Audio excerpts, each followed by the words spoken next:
This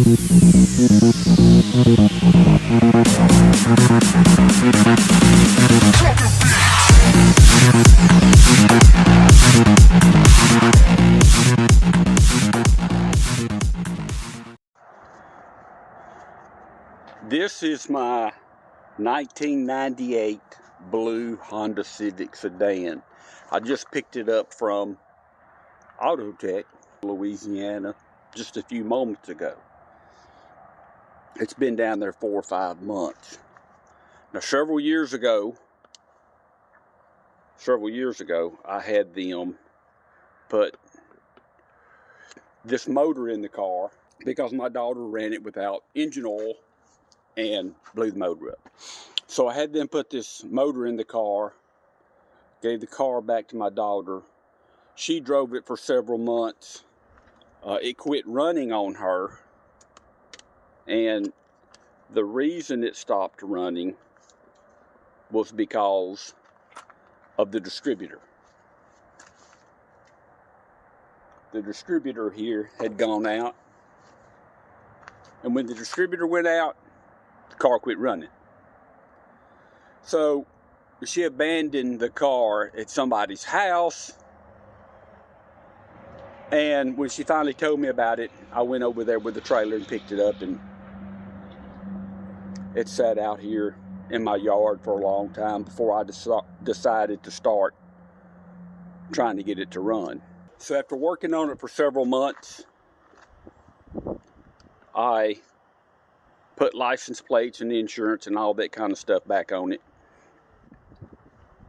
and started driving it.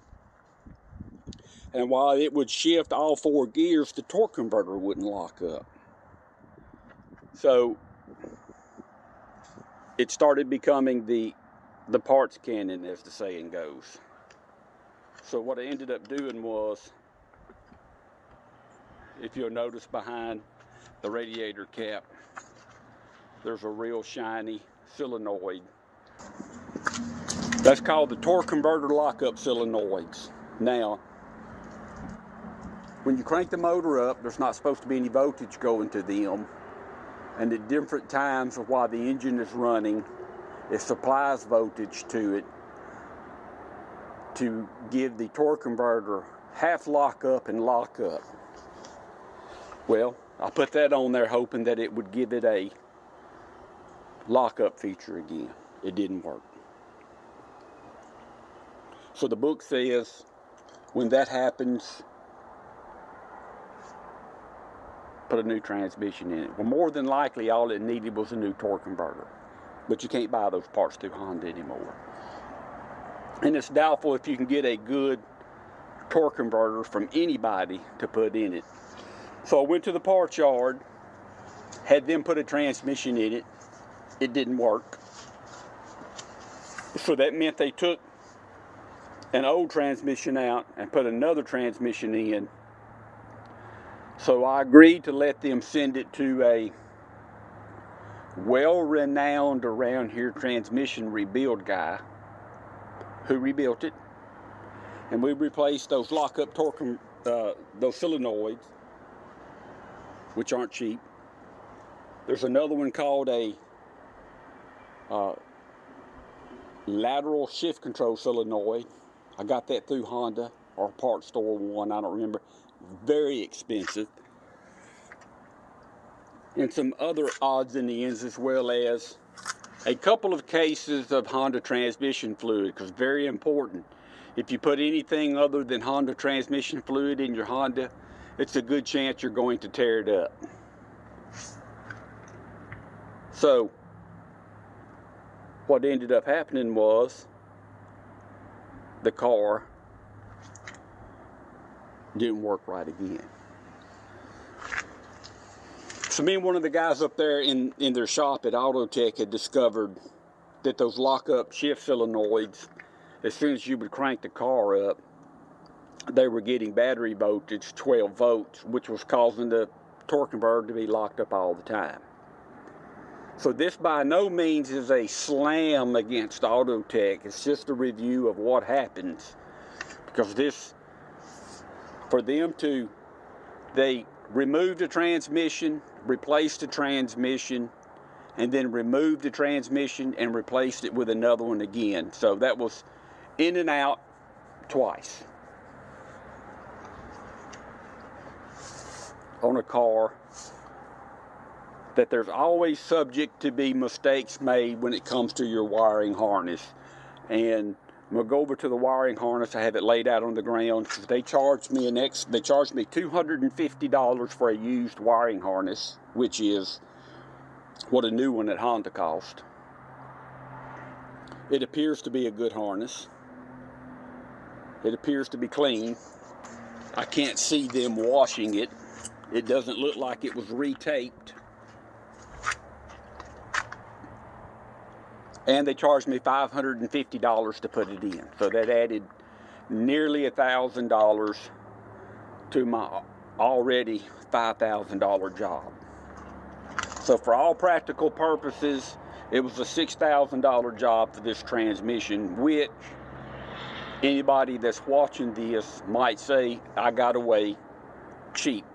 Now there's still some other problems I have to sort out.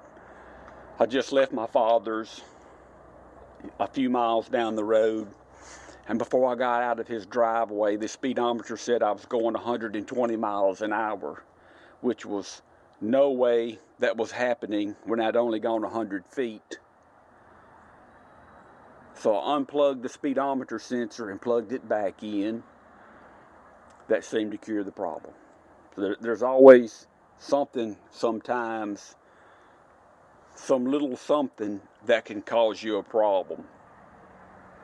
So we're going to be going over to the wiring harness, and I've taken several pieces of it apart to look to see where there might have been a break in the original wiring harness that was allowing 12 volts to go through.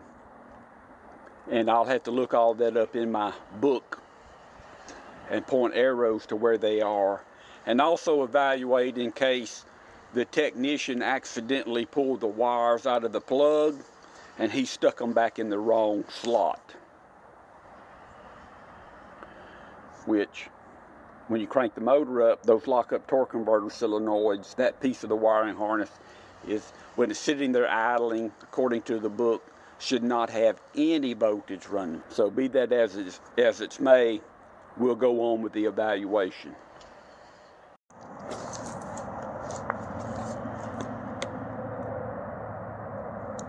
So I'm not 100% sure if you can see those wires, how they've been either worn back or stripped back to test.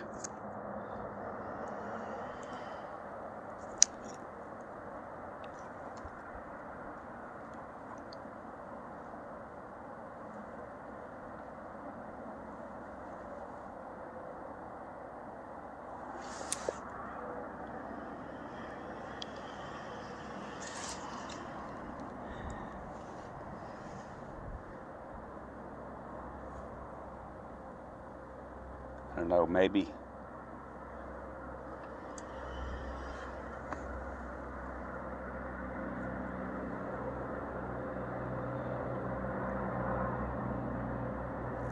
they rubbed on something and burned. I don't know yet until I look them up to find out for sure what they are. But they definitely have, that red one definitely has some kind of discoloration to it, like it was cut and pinched. So it would depend on what voltage is there and whether or not it came across into this one that has a break in it. Like I told them again, I'm displeased with having to pay an extra $1,000, but if I could have got a brand new one from Honda, which was $250, I would have bought it and put it in myself. So I'll go do the research on what these wires are, and I'll add to it.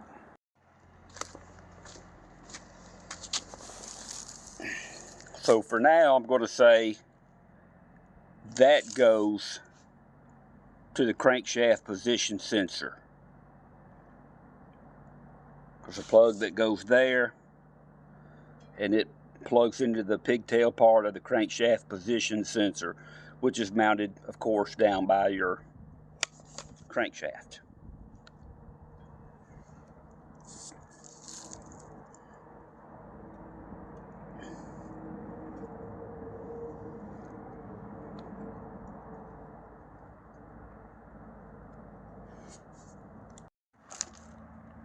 So this is a page, this is 2 pages I printed out of my shop manual that's on my computer. 40 and 41 for 96 through 98 automatic transmissions.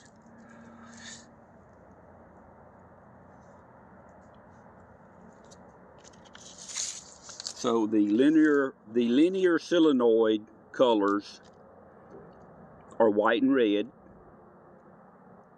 That's a long shift at the very bottom.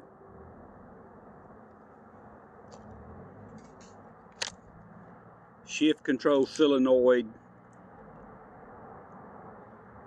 valve assembly, which is one thing. Lockup control solenoid valve assembly. Notice the colors: blue, yellow, green, white, yellow, green, black. So that's the ones that we're looking for in that part of the wiring harness.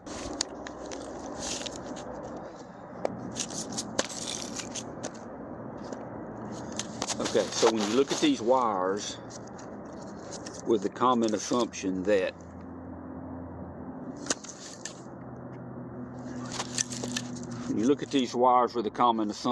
assumption that you're looking at them from the wire side with the clipping tab on the top and that hump, way that picture shows here.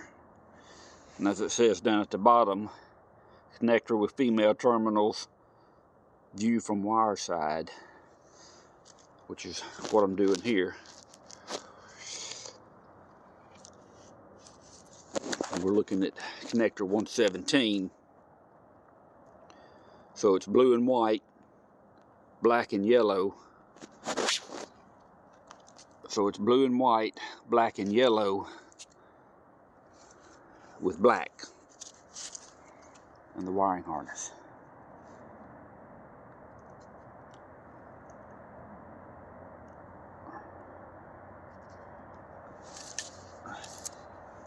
So that's that common assumption.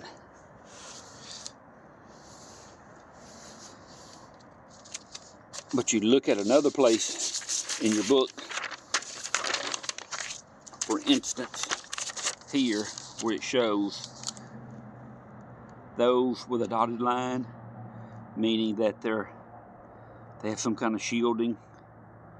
So the red wire is shielded in one place, and the blue one is shielded on another one. Well, I don't have the blue one somewhere else.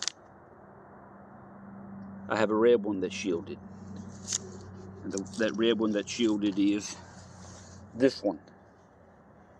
So that red turns into a white shielding. And when you look at it the same way, with the clip on the top from the wire side,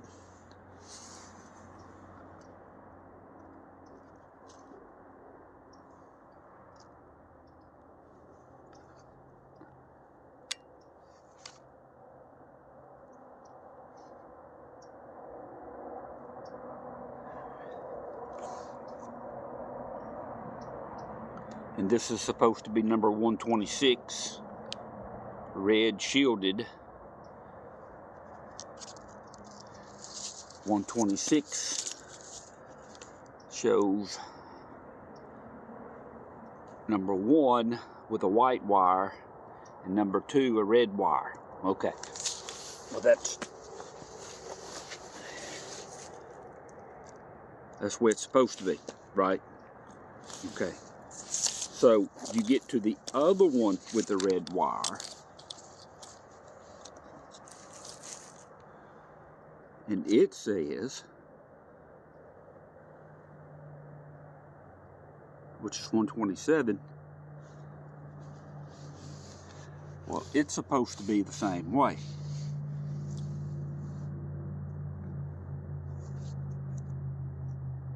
But what you see is it isn't. The red is on the left and the white is on the right, according to the book.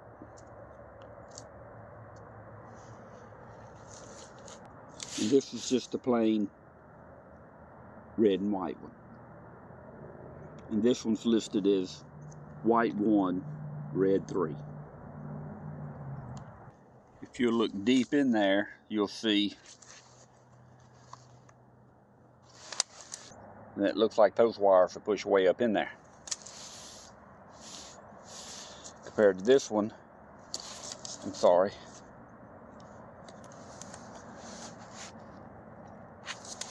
So what do you believe? It's hard to believe anything, because side by side, because these plugs, when you get right down to it, they're the identical plugs.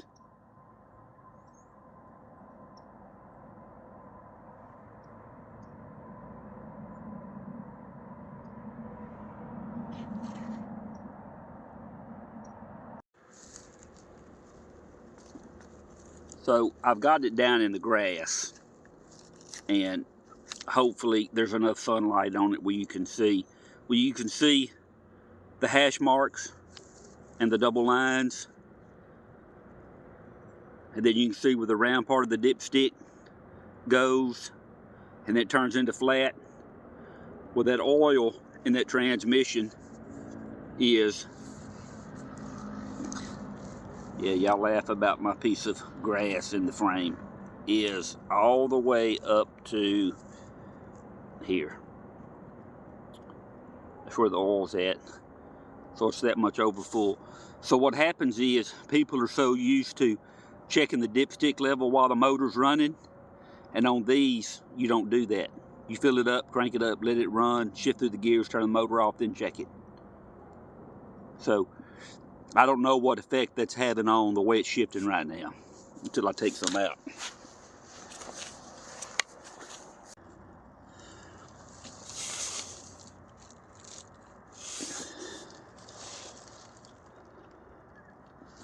So this is the linear shift solenoid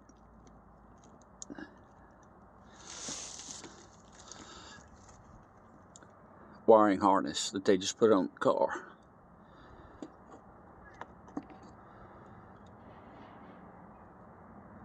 So from the terminal side, looking at the clip-on part, the red is on your left and the white is on your right.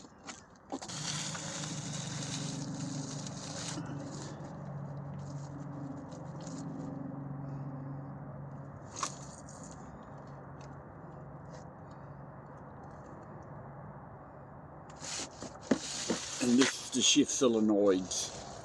This is just generic shift solenoids